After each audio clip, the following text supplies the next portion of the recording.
Welcome to Nerdgasm. This is our special summer camp spectacular. You might notice that the scenery is a little bit different this week. It's because I fired the other two hosts. They were incompetent. To my left is David E. Kelly, producer Donnie Darko.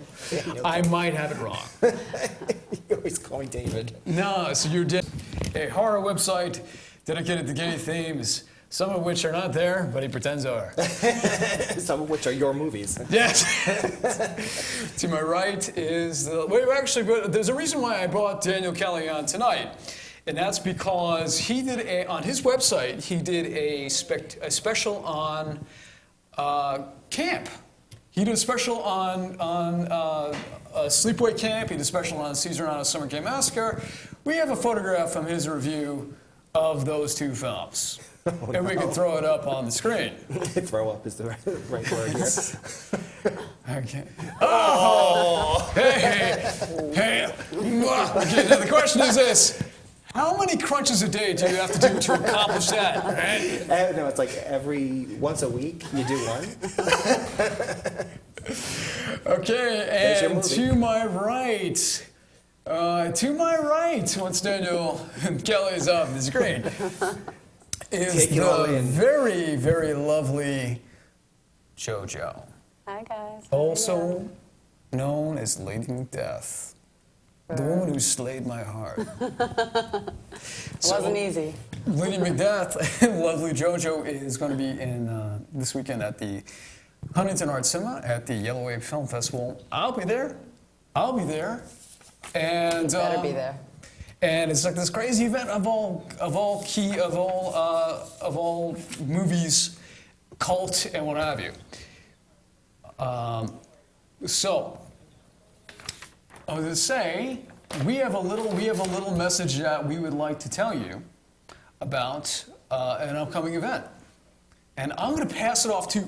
Who should I pass this off to? This is a special announcement. It's going to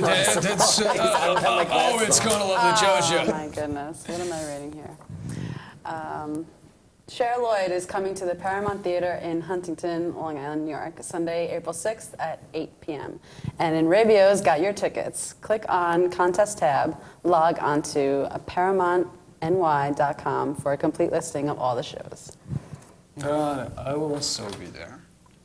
Will you? You have to go. So today we're going to talk about a number of different films that relate to summer camp in a lot of different ways. And this last week I basically did a crash course on the summer camp films that I haven't seen. So we're going to count down 4 of my favorite summer camp movies with this wonderful panel right here. But first thing we're going to do is there's a new summer camp film that's coming out as well. And we're going to be talking to the director. Is the director with us? If not, we're going to go into our nerd news. Oh, he's here. Look at him. He's up there. There he is. Hey, brother, how are you? How are you? Thank you for having me on. Absolutely. I've been hearing about this film. It's a film that takes place in a summer camp. It's got Felissa Rose in it. So we all, fans of Sleepaway Camp. So I'm curious. I don't know that much about this, but what is Camp Dread about? Well, we kind of, what we wanted to do was take the slasher film and kind of make it grow up a little bit. And basically, Eric Roberts plays a broken down, old 80s horror slasher film director who is getting another shot at rebooting his career and wants to reboot his movies. And by doing it, the studio says, if you make this reality show based on the theme of your horror movies, we'll think about it. So a group of very unstable young adults are brought to the same set, the same camp that his 80s films were shot on to compete for $1 million, and then people start dying for real. Hence the original title, Camp Dread. And no, the original title was called Dead TV. And yes, I'm stupid. I knew that, and the wrong words came out. Right. It's the original title, Dead TV, and then I am sure a marketing note for you was like, we love the film, but just make the title really simple. Yeah. No. The big complaint from Image Entertainment is that it would confuse people into thinking that it was actually a TV show. So they came up with the new title, but I got to admit, I wasn't too happy with the title while shooting the film. I even had a contest on set for anybody to come up with a better title. And they didn't? And they didn't. Are you happy with the title now, though? Well, it's no secret with Image. I'm not 100% thrilled. I was afraid, number one, it would confuse us with Club Dread. Yeah. I was afraid of that. And but Image, they came out with it, and they said, listen, it's going to go, and it seems to be going. The social media seems to have embraced it. So, hey, I look at it as I made the movie. I gave it to Image. I love Image. It's in their hands now. It's their movie. So the theme of tonight's episode is summer camp movies. So what is your favorite summer camp movies? Not including your own, yeah. Right, not including my own. I would have to say Friday the 13th, but I know it's blasphemy because Felissa Rose will be coming on, and I have a great Felissa Rose story because I wrote Camp Dread specifically for Felissa Rose because of Sleepaway Camp. So, but I would have to say Friday the 13th only because they shot the film not far from me, and in high school, a bunch of our friends, we would always sneak into the camp with some girls and try to scare the crap out of them and have a good time. So that one's a little near and dear to my heart. But Sleepaway Camp was a movie that I went to see at the Sherman Theater in Stroudsburg, and when I left, I was with this girl. I was 15, and she said, "What did you think of that movie, especially with the ending that we all know and love?" And I said, it was a fun little horror movie. And she goes, "I don't think I can date you if you think that is fun." And so we broke up right there in the lobby. Yeah, you might as well. Yeah. So now, I'm curious, this is a question I'm sure that you probably often get asked, but how did you wind up as a filmmaker? I've been making movies since I was 10 years old. I had a silent Super 8 camera, Kodak camera, and literally cutting movies with scissors and Scotch tape, making my brother run around in a ridiculous dress to be a superheroine. And we ended up getting a local cable channel show, which I turned that into a series that ran for a year. I got all my high school friends involved, and I've been making movies ever since. So Yeah. now, I met you on the set of your next feature film where I was a zombie. Right, you were a zombie on Zombie Killers, Elephant's Graveyard. Right, along with Damien Paris, Yeah. And one thing that I was so surprised, because I'm used to small independent films. I was amazed by the scale of this film. I arrive on set and there are just what feels like hundreds and hundreds of people, and so much equipment. And I'm like, I had no idea that the film was going to be this big. And Damien, who I met, on that set, was pointing out that he noticed that you seem to have your shot list on your iPhone. So you were directing and you were paying attention to everything and you were keeping track of everything with that iPhone. The question I have for you is, how much have you noticed that the film industry has changed, the process of making films, as a result of technology? How is it different now than versus 20-something years ago? Well, I mean, I'm obviously not working on gigantic A-list pictures yet. I mean, my dream was to make a Godzilla movie one day, but Gareth Edwards beat me on that. So to go from, 20 years ago, you had to rely on your storyboards and you had a lot of paper with you, or you just kind of ran with it.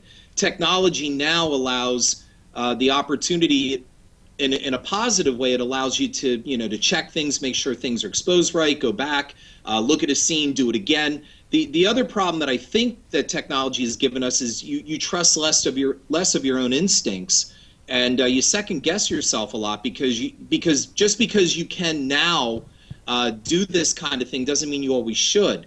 So having the shot list and everything on my iPhone is great, but I'm afraid that sometimes that can act as a distraction from the people that are right there on the set that need your attention, and you may get so involved in the technology that you're missing the things that are obviously happening on set. So in other words, you should trust your gut and your instincts a lot more than just relying on the technology. Right, and if you're curious to see what it was like on set of Harrison's last film, you have to just search for a Caesar Zombie Journal, where I played my character as the zombie, the world's most vain zombie. So now you grew up in Pennsylvania? That's correct. I did. Okay, so what are the advantages? And you shoot in Pennsylvania. The film that I went to was down there. So what are the advantages and disadvantages of shooting in the Keystone Cop State? Keystone Cop State. Well, the advantages are Pennsylvania has so many great locales. I mean, with the exception of an ocean front, there's, like with Zombie Killers, you would never know we shot that in Pennsylvania. When you see the final product, it looks like we shot it in the Dakotas or even Montana. And there's just so many great locales to choose from the Northeast area to all the way out west. And the other advantage, especially where I shoot, is the kindness and generosity of the people that are around me, that want to get involved, that help out, and really don't ask for much in return other than the fact that, you know, they'd like a picture with one of the celebrities or something like that, but just really good and kind people that are always very supportive. The drawbacks, I would have to say the biggest drawback is Pennsylvania weather. Sometimes you just can't trust it. So far with Camp Dread and the zombie film, we must have made a deal with the devil because the weather was beautiful, but when we were shooting the fields with Cloris Leachman and Tara Reid, we got a snowstorm in the middle of October. By the way, the horror honeys are like singing your praises right now in the chat room. I love the horror honeys. I've never met them, but I love them. So we love Camp Dread / Dread TV or Dread TV. Now, here's a question. I've been IMDb stalking you, and I noticed on your IMDb page you are listed as a producer on Hangman. That's correct. So now Hangman is, I could have sworn I saw a preview for that, like on History Channel or something like that. Yes, it aired over St. Patrick's Day weekend. It's a reality show about cell tower climbers. What? So, this exists? This is cell like, tower climbers, yes. They exist, and they're a very interesting bunch and literally take their lives into their own hands every day. It's a pretty scary job, and should have been shot in 3D because it was that death-defying. Is this like an ongoing series, or was it just like a short run? No, they're planning on a series. We're waiting to see what Discovery does. It debuted to really good numbers, and we're waiting now. Of course, you're always at the mercy of the networks. Right. All right. So now, lastly, Lovely JoJo has a question for you. Hi, JoJo. Hi, how are you? What's the nerdiest thing you like to do? Oh, wow. The nerdiest thing I like to do? It involves Godzilla. I just love reading up on everything that I can, especially about the different takes and origins of Godzilla and trying to find real information on what the 2014 movie is going to be about. I'm a huge Godzilla nerd. All right, get out of my sight, you disgusting nerd. Wonderful having you on, Harrison. Thank you so much for calling in. And Camp Dread's coming out soon. Yes, it comes out April 15th. All right, keep an eye on it. Early summer camp this year. Absolutely. So we're going to head to a commercial break right now. When we come back, we got some more wonderful things in store for everybody. So please come on back to our Nerdgasm Summer Camp Spectacular. Ooh. In Ravio.com. Just throwing commercials out.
It's on Optimus Prime. No, I have Optimus Prime. don't I want to think. look Oh like wait, a no. plane. What is this? Megatron? That's Voltron. Voltron? Mine has to be missing a piece. That was like no. So maybe get in a fight with I ate Optimus it. Prime. What? Guys, you're live. Hey, welcome back, everybody.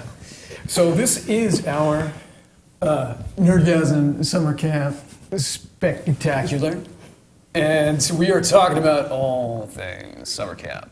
Now, I don't know about you, but I had such terrific times at summer camp when I was growing up. Actually, I didn't go to summer camp, so it's a weird topic for me. I went to, what about you two? Daniel, did you go to summer camp? I had all my summer camp knowledge is from movies in the 80s on cable. That's it. Then, So Joe, it sounded like fun. It looked like fun. so that means, JoJo, I think you're the one who's come closest to coming to summer camp of the bunch of us. My parents were foreign, so it was kind of lame. We didn't go to summer camp. You did something, though. We did like summer rec, where we played with lanyards and macrame, and that's. So what is your, audience at home, what is your most unusual summer camp experience? Because I'm sure, I'm actually waiting for you to respond. I'm forgetting that that you're not here in the room with me. So we're going to be now getting into our countdown of our favorite summer camp movies that we've seen at least. And we are going to start with Sleepaway Camp. Yes.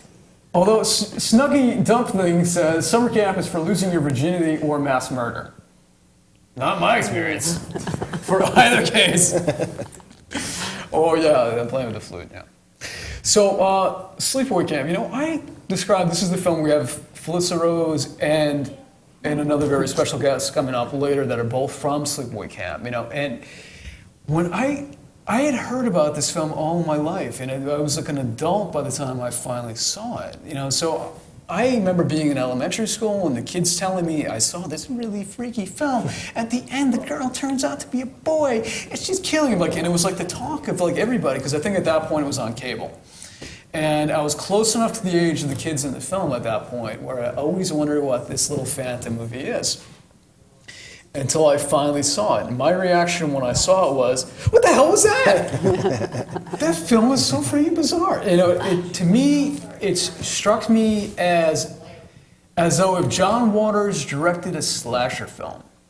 It's part after-school special, and it's got a very distinct style that vacillates between a sort of charming after-school special and an 80s slasher film with a real quirky edge and a real kind of different take on sexuality. And I don't know how good of a film I could say it is, but at the same time, it is a very compelling film. It's a very interesting film. And I understand why years and years, have gone by and people still, are enamored by it and then talk about it. Now, what is you're definitely knowledgeable of the Sleepaway Camp franchise, but what is your feeling of Sleepaway Camp as a film? Well, the first time I saw it, this is what I wonder about this movie is, we both saw it. I saw it, I was probably about 14. I watched it on cable. It was the last movie in a horror Halloween marathon, and I was cool. My mom was cool. She allowed me to stay awake late, and I had cable in my own room because I paid for it. And the end of that, I was watching and thinking, oh yeah, it's another Friday the 13th knockoff, and then that ending came. And blew me away. I ran screaming out of the room to my mother, who was in the front room, and I was like, Mom, I just saw something. I don't know what it was, but I wonder now as adults, if we watch this movie, would we pick up on the fact that something like that might happen at the end? Because there are clues at the very beginning of the movie with Crazy Aunt Martha and the things she's saying, and then there's those little interspersed scenes of the parents, the two fathers. Well, I'll together. tell you why we probably wouldn't, because we wouldn't anticipate that a slasher film would have that kind of depth. We probably wouldn't even be paying much attention to the fact that they're saying things of substance. We'd just be kind of thinking, it's a cheesy, slasher film, and then miss those facts because we're underestimating the film. Plus, nothing like that was ever done before. But if we had been, around in the 60s and we'd seen Psycho and we'd seen Homicidal, at that point would we be like, oh, it might be one of those? Even Dressed to Kill. They kind of had done these movies where there were, cross-dressing or, set gender identity issues with the killers. So maybe as adults, because if they do it now, we see it coming. You've seen movies since then where you're like, oh, it's one of those, right? I mean, you have to know at this point as adults that that's what's coming, Yeah. Well, it's a weird way to compare it, but just like The Sixth Sense, without its ending, the film it's probably not going to have anywhere the same impact. I don't know if you can call it a twist ending, but it's an ending you certainly remember for your entire life. And they reference it so much in pop culture that you can't. I reference it. It's the way they presented her too. Like that whole, just that, she didn't even look, her body didn't even look the same anymore. It was just like this almost like cavemanish position, and she stayed frozen, and you had to stare at it while the credits rolled, and it would just mess you up so bad. When is it coming out on DVD? Because I wanted to rewind it and see that part again over and over. And what's interesting is I remember talking to, I've gotten to know a lot of the different people involved in Sleepaway Camp, Desiree Gould playing Martha, Jonathan Tiersten, Felissa. And Robert Tilsack, the director, because we had a conversation one day, he was saying that of the different cast members, he never anticipated that the one that might have gotten most career traction was Christopher Collette was his name. He said, when he was on the set, okay, this kid's pretty good. Now, I think maybe Jonathan Tiersten will get a big break in a film. And Christopher Collette got the biggest break of everybody involved in that film. And it shows you how unpredictable people's careers can be, even at, in that phase. And yeah, but also, I mean, I think that with Felissa, we can ask her, but I think that her decision was not to do the other movies and to go to school or something. I'm not sure, we'd have to ask her, but I thought that was the whole deal with her. And but as far as who's most remembered and who kind of has that kind of traction, you know what I mean? It's her. Now I see no gay themes in Sleepaway Camp. I bet you're going to tell me you see some gay themes in that film. Well, a few. The scenes where they show the two men in bed together. Right. A little bit, He's like, my gaydar's up. No, what are you talking about? They're just friends that have sex together. That's all. Well, that's what's so weird about that too. Is like you have the one issue of this boy who's being made to live as a girl, and then you mix in the gay part with the father and the other, I guess, other father, the two dads, I don't know, which is hugely. I mean that also, right? JoJo never been done it. That was not the kind of stuff you saw in horror movies and slashers, which are mostly marketed towards teenage boys. Do you want to hear something funny? Yeah, as long as it's really funny. JoJo hasn't seen the film. Say what? So here she is. I saw the ending. She did see the ending. She did see the ending. And so here she is thinking, You're do getting I go it, getting along it with later. this? Do I go along with this? Do I pretend like I've seen the film? No, that's why not if Campfield calls me out. That's why I bought Sleepaway Camp expert Daniel Kelly, here, so we can set off really and balance it out. All right. Now, she's seen everything else. Speaking of everything else, so we've got two key pivotal members from Sleepaway Camp calling in tonight. So get ready for that. Stay tuned. Now, we're going to go on to our number 3 pick of favorite summer camp movies, and that is Meatballs. Okay, now, I didn't know what to expect. I saw this film for the first time, 5 days ago? 5 days ago? Was that the first time you saw it? I've been hearing about it. It's one of these films that for whatever reason, I didn't see it. And what was surprising to me was how much more grounded in reality it is. Because it's not an outlandish comedy. And I had never seen Bill Murray I didn't realize that Bill Murray in Ghostbusters was actually restrained Bill Murray. Because he is so vibrant and he's so excitable in this film. And it is his first starring role. Thank you, Timmy Packer in chat room. And I was amazed by the level of charisma that he has in this film. I don't think I've ever seen him quite have this much fun in an individual role, and that's saying a lot. This is Bill Murray we're talking about. And you see literally the launch of this guy's career, on the basis of that. He is so comfortable in his own skin. We like, as viewers, watching people who like being themselves. And Bill Murray loves being himself from what we see of it. He might be, pain on the ass in the set, from what I've heard from stories. This is the guy that when he was given a Ghostbusters 3 script, burned it and let his friends know that wrote it. He's got a wicked, diabolical sense of humor. He's not necessarily a guy that would be that much fun to know.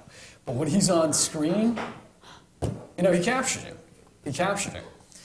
And one of the things that impressed me, I mean, this is pre-Porky's. It was a PG film. They hadn't really gotten into the adult, you know, teenage comedies at that point. Something, you know, that really impressed me was the relationship that Murray has with the kid in this film. They noticed, like, when they had screened this film, they felt that something was lacking. You know, it was missing some heart, and they found that the heart and the core of that story was the story between Murray and himself. And a lot of the best scenes that you see between Christopher Makepeace and him are later additions. You know, and it shows you like how key, you know, getting rooted in the character is in a film that's even just a goofy comedy. And it was a good film. It's a little dated. I was glad to have watched it. And if you haven't seen it, you know, it's a little bit of a time capsule with some great bits of comedy in it. Now, what are your thoughts, my lovely paddle? It was cute. It was goofy. I really liked Bill Murray's his charisma. You know, he turned something as little as, you know, throwing his love interest on the couch and almost mock raping her into her falling on him and going, "Oh my God, she can't get off of me." Rape has never been so funny before. Yeah, I mean, it was great.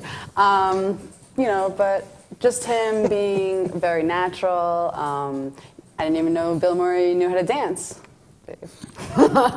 But he's very natural, and it was nice. It was exceeded my expectations, you know. Yes. And even though this isn't really at the level of what Ivan Reitman went on to do, you could see the foundation of a really good storyteller there. Ivan Reitman happens to be one of the few comedy directors that is also a good storyteller. You know, to me, I saw it in the theaters. I was 10 years old. Get the heck out. Summer of '79. I saw it in the theaters. I was allowed to go with my friends by ourselves because it was PG. You know, I think about it now, and to me, it was kind of one of those films that kind of launched the teen genre of the '80s, because, you know, that's when, you know, those types of films really started. It was just on the cusp of it, you know. So it was that type of movie. It had a teen feel. I mean, it was about the adults, but it had a lot of the shenanigans that go on in the teen, you know, kind of like exploitation films of, like, you know, like Last American Virgin, all that kind of stuff of the next decade. So, and I still, you know, I saw it.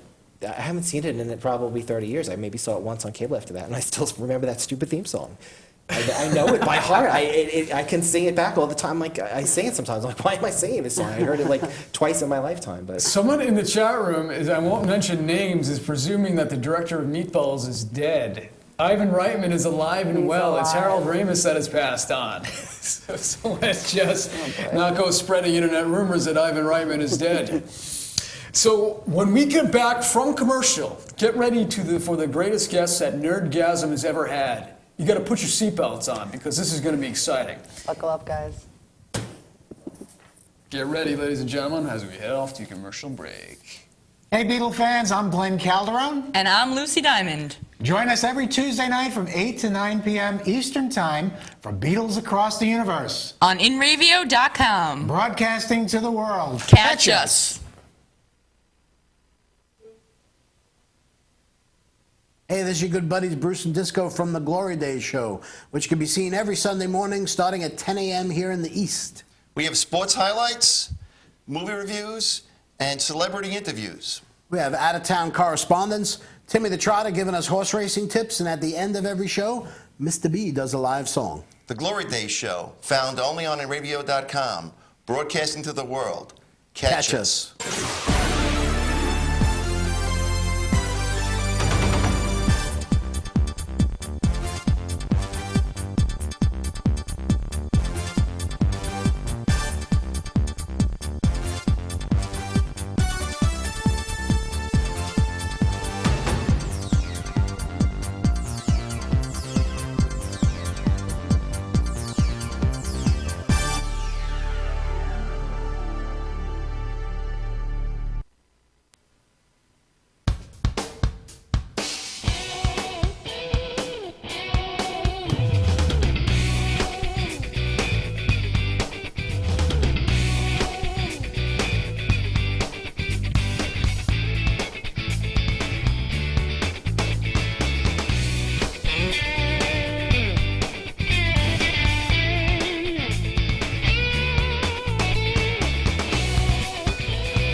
like them skinny girls.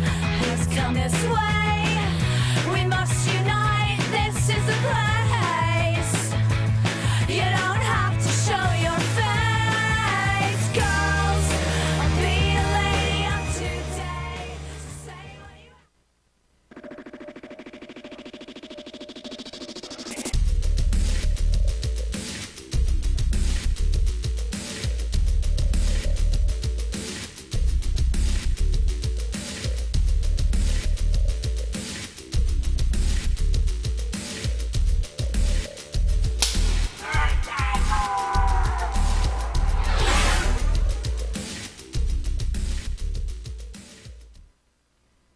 Do you think you're a good child to your parents?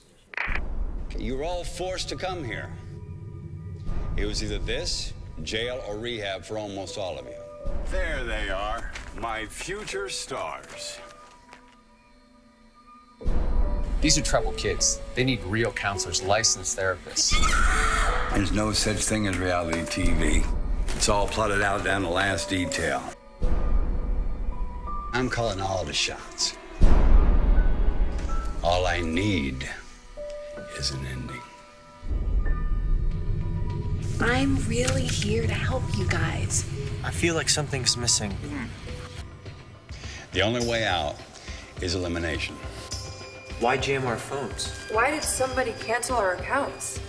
They're all pitted against each other. They just don't realize it yet. Killed my brother. You look like him, Novak. I'm the guy out of his fucking mind. How do I know you're not the killer? How bad does it have to be when you've got to do what you're doing just to go back to the well? I will eliminate you! I will eliminate you!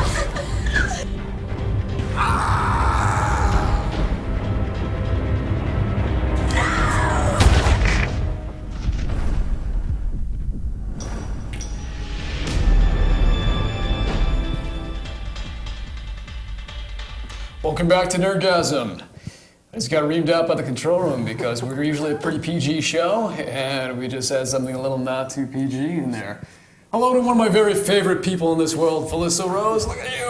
Oh my Hey, gosh, Felissa. all I have to say, Dave, I'm so happy it wasn't me because I'm notorious for a little bit of a potty mouth. So. Really? Well, we'll have to make What sure happened? we can bleep you out, you know. So, no, the Camp Dread, the Dead TV commercial / Camp Dread had, word in there that, they don't like having on air. What are you gonna do? It's water under the bridge now. Red band. So, listen, let me start off this interview with, let's get the elephant out of the room. I'm gonna phrase this question in a very coy way. Okay. So when people ask you that question that they always ask you when you do these Q&As, whether you have something or another, how much you have to... Dave, don't beat around my Wait. genitalia. Now the question is, how much do you have to restrain the urge to smack them in the head? Oh, I don't. I punch them in the face. No. That's your bad. You know me. I would never do that. I think it's amazing. It's Sleepaway Camp has given me a life. So if anybody wants to talk about my my thing, my extra something or other, I'm more than happy to talk about it because it's funny, it's fun, it's cheesy, it's hilarious, and I'm a. You got a good sense of humor. Clearly, really, you have a great sense of humor. You've been putting up with this, You destroyed young minds with it. So a lot of people know your work starting with that film, and then you've gone on to do a lot of different features after that. So, my question is, what is your most bizarre experience that you've had with a fan, or one of the most bizarre experiences? Because I'm sure there's a lot of people that come up to you and just do strange things. What comes to mind? I guess the strangest would be someone who was a musician in a band, and he put the face I made in the last shot in Sleepaway Camp on his CD, and then he put it on his guitar, and then he was on Jackass, and he put it on a T-shirt. Oh my God. What a freak. I think we know who we're talking about. Darren Miller of CKY, my husband. That's pretty freakish, I have to say. Like, you have to be a hardcore fan to do that, right? Yeah, but you know what's interesting is usually those stories of fandom don't end in such a wonderful way. Right. You know, so you have the very unique experience of having a diehard hardcore fan that happens to be like an amazingly good guy and an amazing talent and like such a terrific person. You lucked out. You lucked out. So I'm so lucky. Your biggest Knock fan. wood. So I'm that's- like, Garrett, come here. So now, tell us a little bit about your character in Camp Dread. I play the sweet Rachel Steele, and the reason she was an actress. She started off in a horror franchise called Summercamp.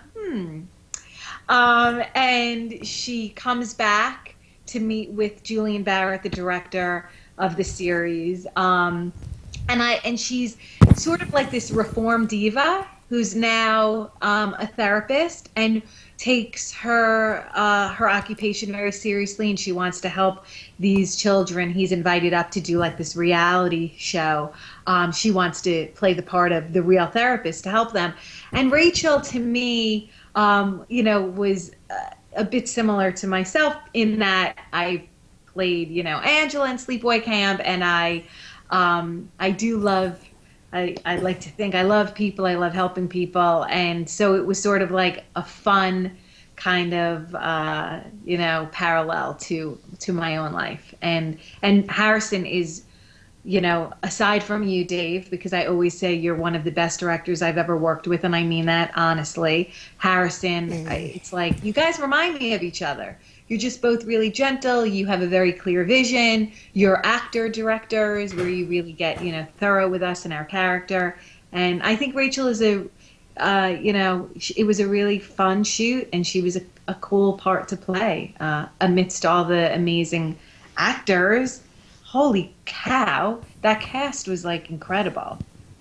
Yeah. I was dying when I had to work with Eric Roberts. It's like the greatest moment.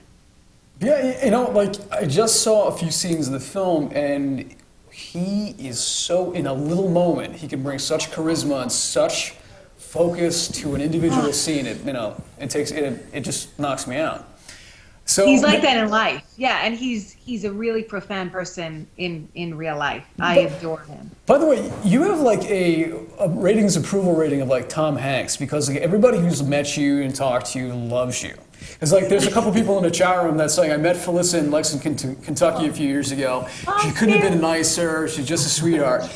And the truth is, like, when you walk onto my set, because you did Dark Chamber with me and you did the Caesar Nato Summer Camp. That's really one of my favorite movies, but yeah, well, people gotta see it. And that's a role that I wrote specifically for you, because I see, so often you get cast as these like really strange people, and there's this warmth to you and there's this charisma to you that I wanted to showcase because I hadn't seen it.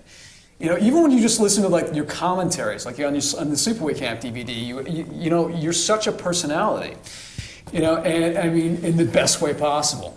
Thank you. And so you have a Sleepaway Camp Blu-ray coming out, to my understanding? Yes, May 27th. Shout Factory and their horror division, Scream, is releasing The Beast after 32 years. It will be on Blu-ray, and we had an unbelievable, it was really like one of those moments during my interviews. The interview lasted, I'd say, an hour and a half. That's a long interview to just sit there and kind of, go back in time and in your memory of kind of thinking of your childhood. And God, I at one moment just kind of broke down. Because it's just, again, Sleepaway Camp although the movie itself is like this cheesy B slasher, it's been such a huge part of the fabric in who I am. Just that I did it as a kid, and then I have a career because of it, and I have a husband because of it. It's like, it's a pretty monumental, part of me. So The Blu-ray is filled jam-packed with interviews, and we did a commentary. They even got their hands on my old scrapbook that I kept while I was on set, and my mom took 1,000 pictures. So, some really cool extras, and I know it will definitely please the audience. You have a scrapbook. That's very serial killer of you. So I don't know if I'm getting roped into a trick right here, because this is the chat room. Somebody in the chat room asks Felissa about Saul's balls, Dave. I don't know if that's the name of a movie. I don't know if that's I sold Saul's balls. All right. I don't know if you guys are going to be okay with it. I don't know what that is. So is that a line from a movie that you were in? Well, the best cast and crew, Nicole Sinaglia and Angelique Joy, they were my besties on the film. And we had one weekend off. We just hung out, like, they're much younger. They're in their 20s, early 20s. And I'm like the old mama. But I just adore those two. They're like my sisters. I'll say my sisters. And we hung out. And all people in Pennsylvania say Saul. And so if you say S-A-W, isn't it Saw? They say Saul. So I'm like, what if you saw a guy named Saul? Would it be I saw Saul? And then one of them said, what if you saw his balls? Would it be I saw Saul's balls? See, we laughed about that, like literally on my hotel room floor for like 24 hours. So and then became Nicole's ringtone for like a year. Because we did it then in like a little chipmunk voice. I saw Saul's balls. I saw Saul's balls. So you got something coming up. Now you're listed as the control room is dying right now. So you're listed as a producer for John Callis's No Solicitors, which I believe, are you acting in it or are you just producing No Solicitors? Oh, well, Dave, I couldn't just produce it. I had to act in it, too. Such a great Dave knows joy. something about that. And I chose the one character who's like strapped to a gurney the entire movie. So you don't have to get up. It's, fortunately, I was asked to produce it with my very good friend, John Callis. He's the writer and director. And he, wrote this crazy, freakishly fun and bizarre little ditty called No Solicitors about this crazy family. I don't even want to tell you. Eric Roberts came back into my life, into my world, and he plays the dad. Don't tell Beverly Randolph, who's like one of the greatest actresses from Return of the Living Dead, plays the mom. Kim Poirier, terrific actress, plays the daughter, and Jason Maxim plays the son. And the four of them are superb. They do like a phenomenal job. And the whole cast is great. I mean, my friend Serene Wu is in it, and Josh Benton. I want to name everybody because they gave their heart and soul. It's a low-budget horror movie, and I'm really proud of it. So. And then from Camp Dread, you wound up Harrison cast you again in Zombie Killers. Yeah. And now you're playing a different kind of character. So tell us a little about your... different in Zombie Killers. That was like a complete 180. I mean, I went from fun Rachel who has like pretty wardrobe and trying to help everybody, to Leah, who's like this crazy townsperson, let's say. It's weird because when I walked onto that set, it was so intense. The cast is extraordinary. I mean, Billy Zane, Misha Barton, Dee Wallace, Gabrielle Stone, like, you just name them and you're like, I was so intimidated. You're missing one name, darling, Felissa Rose. Yeah, right. I played the church, you were there. I played the church lady. Dave was with me. I played the Felissa church. ate my brains. Yeah, you were so Good great. show. I mean, and your behind the scenes footage is really, really wonderful. Thank you for that. Thank you for having me. Thank you for recommending me. Yeah. That was a fun night. Yeah, so that's crazy. That movie is so good. Like, I am pinching myself. I can't believe I'm part of it. It's like this epic movie that just, the characters are incredible and the story about this town is riveting. Harrison really gives, one movie. It's just A+ in my book. It's fantastic. I know everyone who's seen it is blown away. So I'm sitting next to somebody, and I got the feeling he is itching to ask you a question. He's somebody that runs a horror website, and I'm sure there's at least one question on his mind that. Hey, Felissa. Yeah, I run a website that's it's a Facebook page and my own personal blog that's all for gay men who love horror. And so many of them have sent pictures, have posted pictures of them with you. Did you? I mean, you basically, like, in a weird way, you're a gay icon. Did you ever expect that? I mean, did you understand when you were young and you were filming the movie that there were these subject matters in it, or did they kind of mask you, like hide you from what was really underlying in the movie?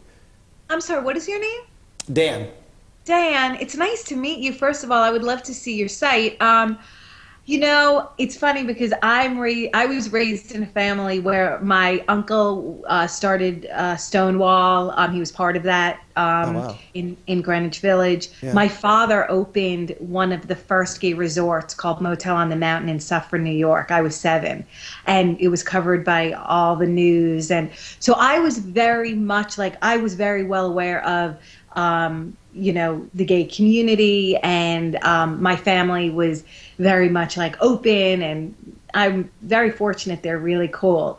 So I did understand it. It wasn't hit me in the face wow, look at that. My dad in the film is gay and all these undertones. It wasn't like that for me, but it was sort of when I saw the movie, I definitely got it, and I thought it was wonderful. I thought it was really cool to have a film like that. I mean, we're a horror movie that has, bare butts. Sam being nice. It's so there go skinny dipping. You don't see boobs in the movie. You see. No. So it's different kind of a horror movie. It definitely embraces that, and I feel very for that.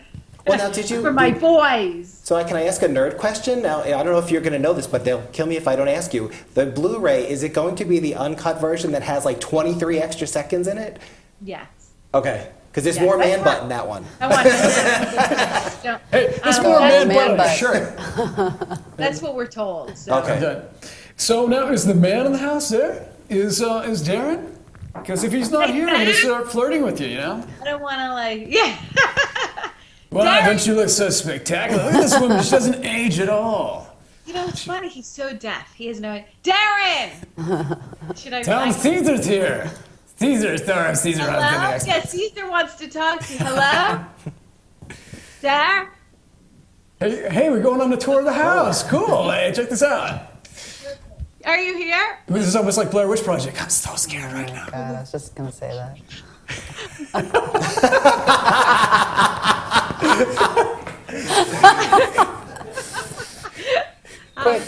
Come on, show us the runny nose. Come on. Hey, no, really, Jared, take your time. It's all good.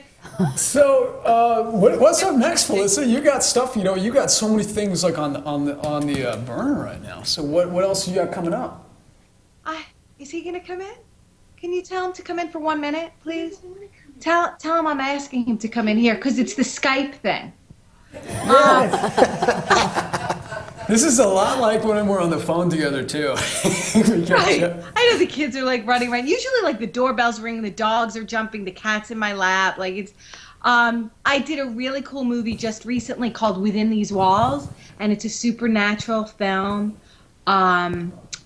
that was written, and it was written by Kelsey Zukowski, and she's this phenomenal talent, a young girl about 20, maybe 22. And the film is really, really good. It's creepy. It's creepy. It's cool looking. The story is wild. So, yeah.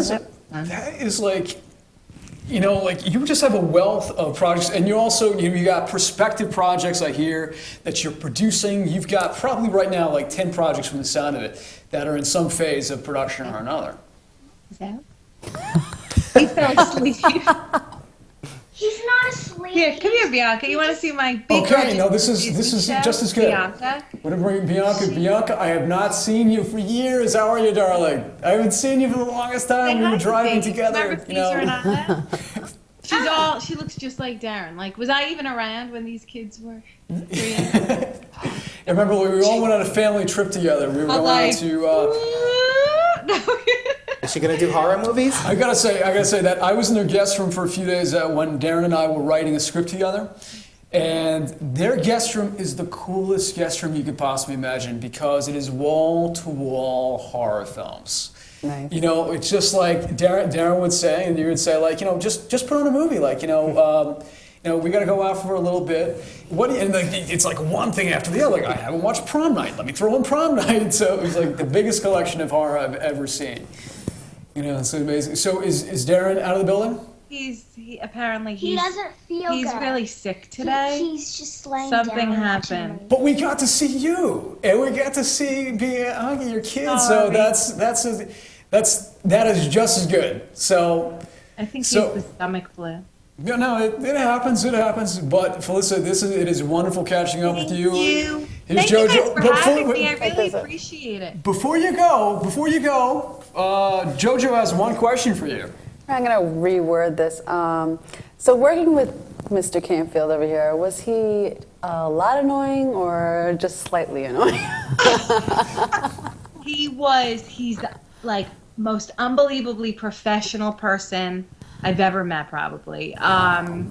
And he is, I was just bragging about him to someone who I'm shooting something with, and I was telling them that I'd like Dave to shoot the East Coast portion. And I said he's one of the smartest people I know, and creative and ambitious.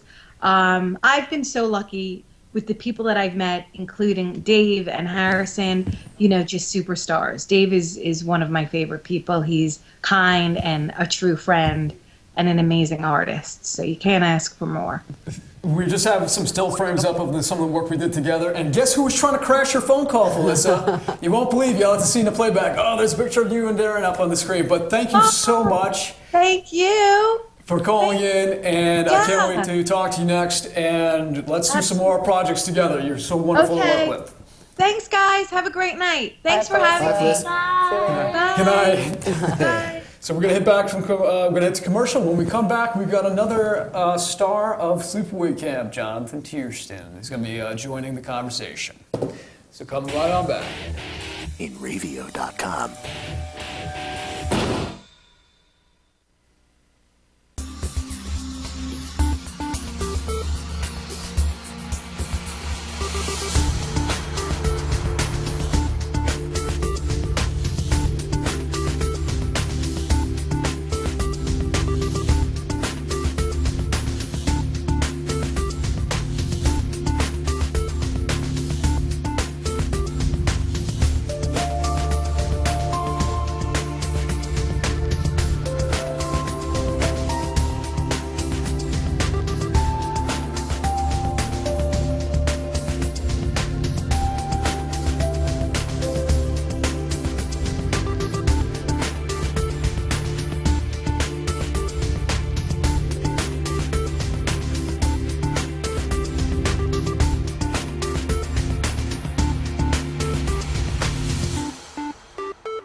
Hey, this is Gina Cotillo from The Gina Show. Come join us every Wednesday, 11 a.m. Eastern Standard Time for celebrity interviews, Reality Reel with Billy Charles, funny stories with Brian Kinnear, and much, much more. The Gina Show can be found only on InRavio.com, broadcasting to the world, so come and catch us.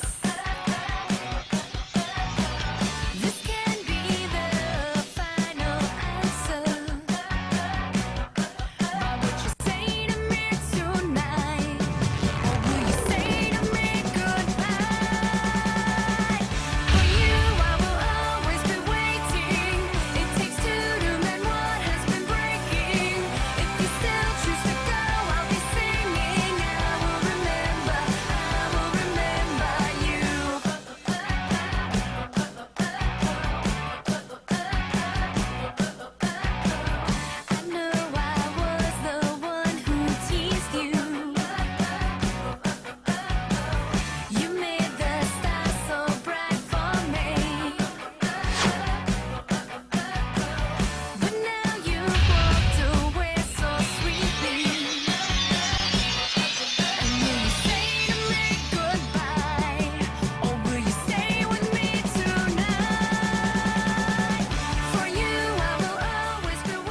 We're back in the air. So, Jonathan Tiersten, you handsome bastard. How you doing tonight, brother? How dare you call me a handsome bastard? Okay, fine. You're a repulsive clod. How are you? So good seeing you again. I haven't seen you since. I haven't seen you for a long time now. I haven't seen you since your trip to Long Island. What's that? I haven't seen you since the Macabre Fair Film Festival. Wait, hold on. I think I got a delay here, so I'm going to turn off the other screen. Okay, go again. Yeah, we have that. We have that little delay, so it gets so confusing. Yeah, so I was saying safety delay, right? Right, exactly. In case someone says something awful, we do nothing about it, pretty much. Yeah. So now, I got a question. I have a question. Now, you got your start with Sleepaway Camp, and so how did you find yourself as an actor? Is it something that you had been doing, or was it sort of like, well, here's an open cast call, and what the hell? Let me go try out for it. No, I mean for me, it's this story was that the Pepsi Cola people came to my high school, unbeknownst to me, and I signed up at the last minute. And then I went to high school with Elizabeth Shue, and everybody said, well, I don't even know why any of us are auditioning because she's going to get it. You and her weren't in competition for the same role, though. No, well, what happened was that they wouldn't actually hire her because she had already been doing the Burger King ads. And it turned out to be a commercial with Gabriel Kaplan, who played, Mr. Cotter on Welcome Back, Kotter, who was one of my heroes, no question. He had just done the movie Fast Break, and I got to know him, and I had never done a school play or anything like that, and I was fairly directionless, and he looked at my mom and said, he's a natural, and I said, can I get an agent? And that sort of was that. Okay, so I just got distracted by this advertisement that went blasting in my ear. I don't know if you heard it at home. So now, what was your first, when you first started acting, you feel like it came naturally to you, or you're like, you felt uncomfortable? Like, what was your, the first, Jack Klugman describes the first time that he was acting as this traumatic experience where he stood up on stage and his hands were shaking, and then he tried to stifle his hands, and then his legs were shaking. He tried to stifle his legs, and his whole body was shaking. But I have the feeling that you never went through that phase. Were you just, no, that's okay. He's calling back. He'll be calling back. Nice In the meantime, I'm going to go check out what the chat room says. This episode is kicking ass, guys. Well, thank you, Timmy. It is kicking ass. And also, up your nose with the rubber hose. Welcome back, Carter. That's right. Yeah. The Warthog guys. That's right. Well, we have a news story this week, just in case of emergency, which I'll be handing over to JoJo to tell us. She is this week's Nerd News Girl. Yes, I am. And this is exciting news. Take it away, JoJo. News story courtesy of DarkHorizons.com. Back-to-back Terminator sequels? An article from Deadline suggests that producers of upcoming Terminator sequel / reboot are planning a back-to-back shoot of the second and third installments in this proposed trilogy. The first of the three films, Terminator Genesis, is set for a release in 2015 and will feature Arnold Schwarzenegger. So now, is he playing with Terminator still? I don't get that. I mean, because he's not quite looking like he did back in 1984. I mean, who is? But I don't understand how they're going to justify that. They're going to try to write something into the plot line like, I was through an age warp Terminator machine, and now I am same Terminator model, just much older. I don't understand if they're going to try to CGI or they're going to, how they're going to do it, but. I think this is sort of a sequel, sequel reboot. Do you have any feelings of optimism, cynicism toward it? Well, I think that it's better for them to have him even if he doesn't look young anymore, because people would rather have the original person. You know what I mean? But that also might be the big selling point for the movie, just because he's in it. He returns because he wasn't in Salvation. They might be desperate, so they put Arnie in it. They would have to have him in it for people to even at this point. Yeah, Salvation, I happen to like Salvation a lot more than a number of people did, and they made his presence, but it wasn't him. It was like CGI, Schwarzenegger. And, him, it's sort of, you always feel like you're lacking something, without having him in that franchise. Although, interestingly, he wasn't offered the Terminator role at first. He was offered the hero role, and the Terminator was going to be a little slender guy. But what they really need to do, like in Terminator 2, Robert Patrick played the thin, slender, Terminator, which was more regal than the big, muscular guy. But what they really have to do is Terminator Goes to Sleepaway Camp would be the perfect crossover movie. Children who wants to sing in tonight's show. No, will you sing now? So, Jonathan Tiersten, are we able to get him back? Well, that's okay, because what we're going to cut to right now is the trailer for another summer camp movie, or a scene from another summer camp movie. I haven't heard of this one before. Right. So I'd like to, cut away to this clip, perhaps, from something camp massacre. Let's take this opportunity to get to know each other. As we pass the Sun Smile's sacred torch, tell us your name, where you're from, and your goals in life. Oh, my name is Dick, and that's what some people say I am. That's it. So, you play the guitar? No, I just like to carry one around. You really are a dick. Move it along. Hi, I'm Giselle, and I really love kids. That's why I'm here. Also, I don't have a job, and I don't have a place to live, so if anyone has an apartment... Very nice. Move it along. Hi, I'm Chip. I'm handsome. Who scoffed at me? It was him. Anyway, used to be a professional swimmer. Now I'm looking to broaden my horizons a little bit. Ego alert.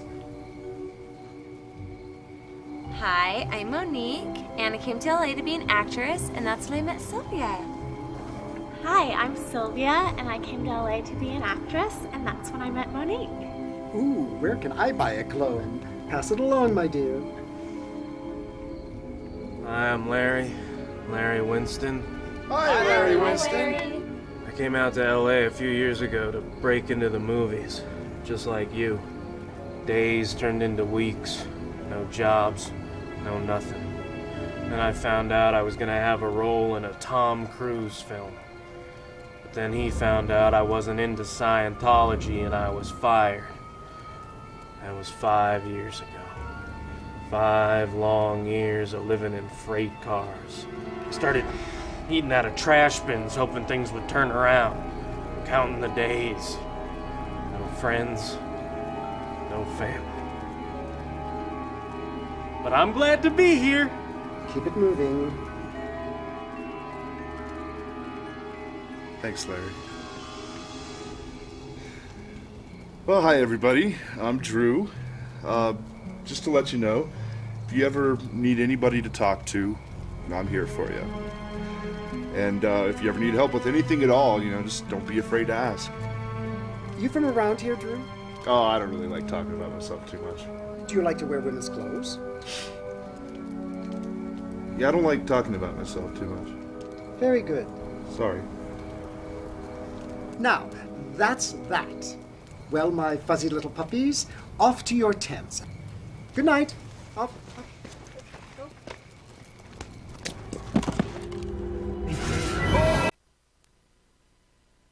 I know nothing about that film.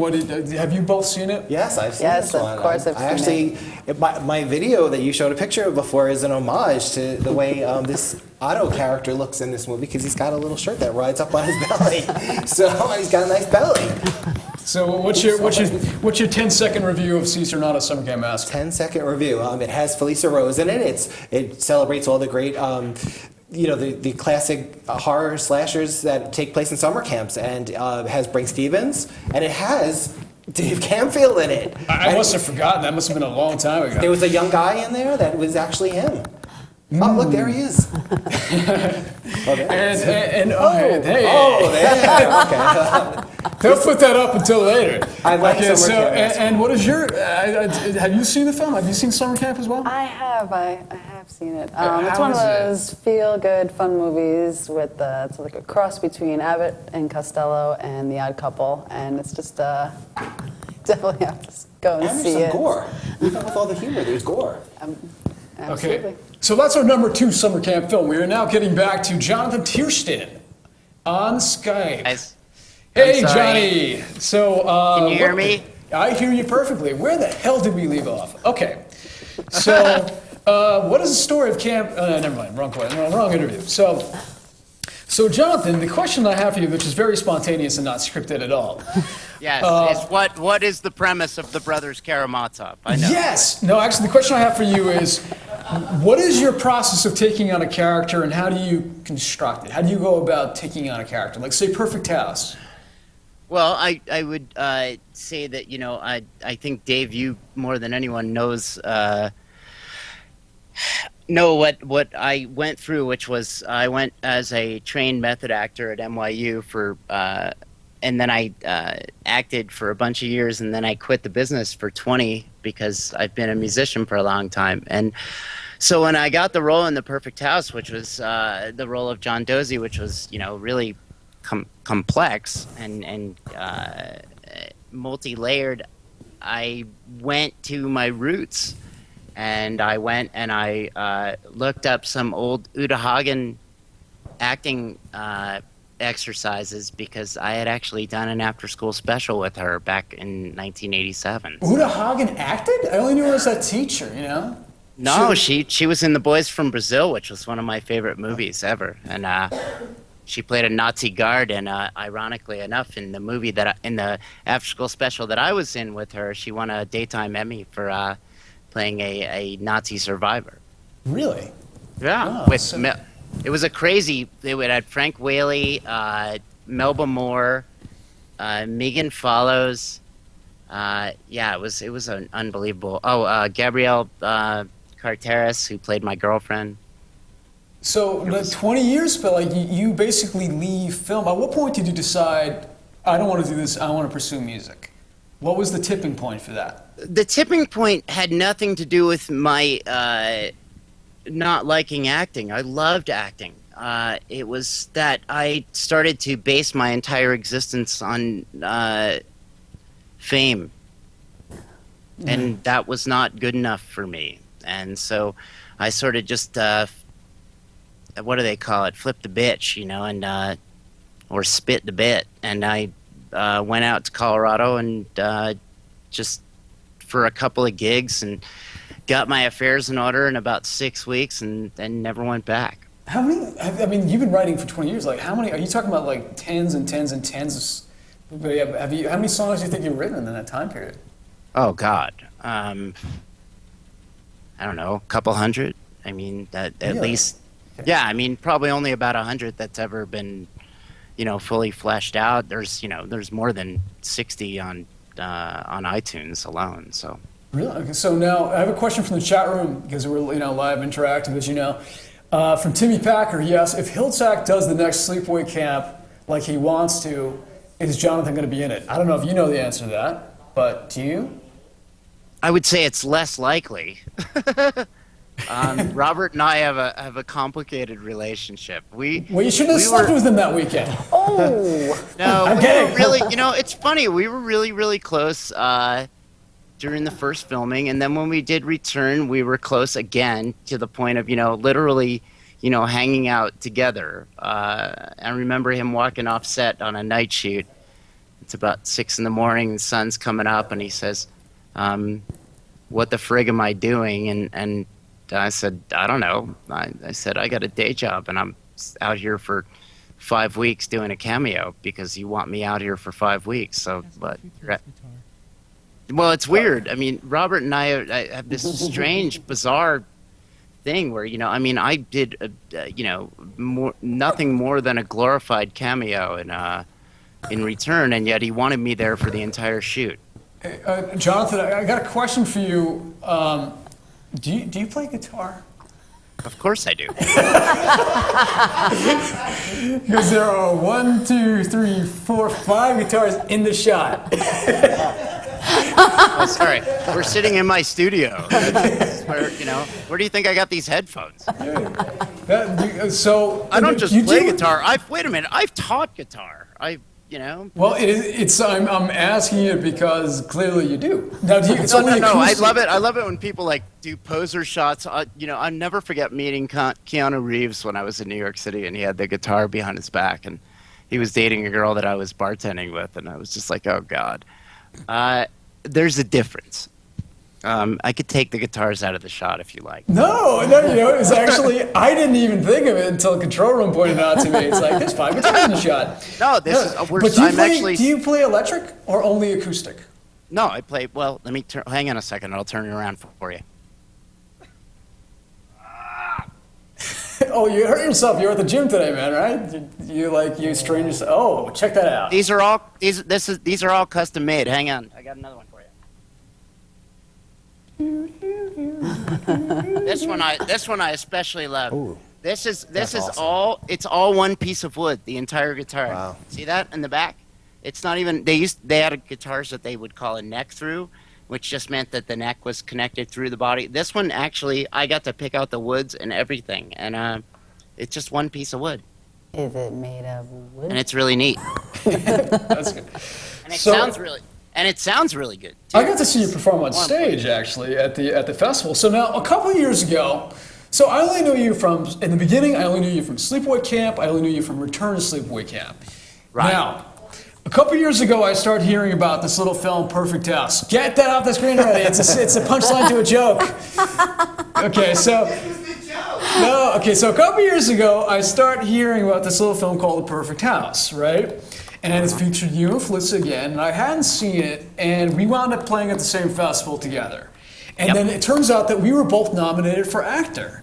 And so it was you and me. I'm like, me against Tiersten. No, I'm going to win this battle. And then I see your film. I'm like, I'm going to lose this battle. And you're so good. You were so good in The Perfect House. It really knocked me out. But my only consolation prize was that we had a flex off at the same festival. Yeah, you won that. Picture. Totally picture. No, that's not the picture of the flex off. Now you don't show it. I only had one move. There we go. No, I lost that bad. No, you came in second. so anyway, you can take that off. So that's. No, leave it on for the whole time. What do you have lined up? You've got a few things in the down the pipeline, right? Yeah. Well, let me first say that the only reason I did The Perfect House was because of Felissa. She recommended me for it, and that was, really the catalyst for all the other things that are happening now. And I can't thank her enough. There's no way. And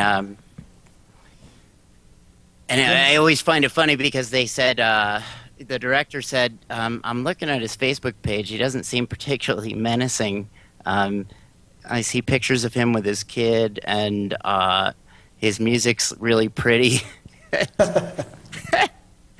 And he looked at her and he goes, how could he be menacing? And she said, try dating him. And I said, oh boy.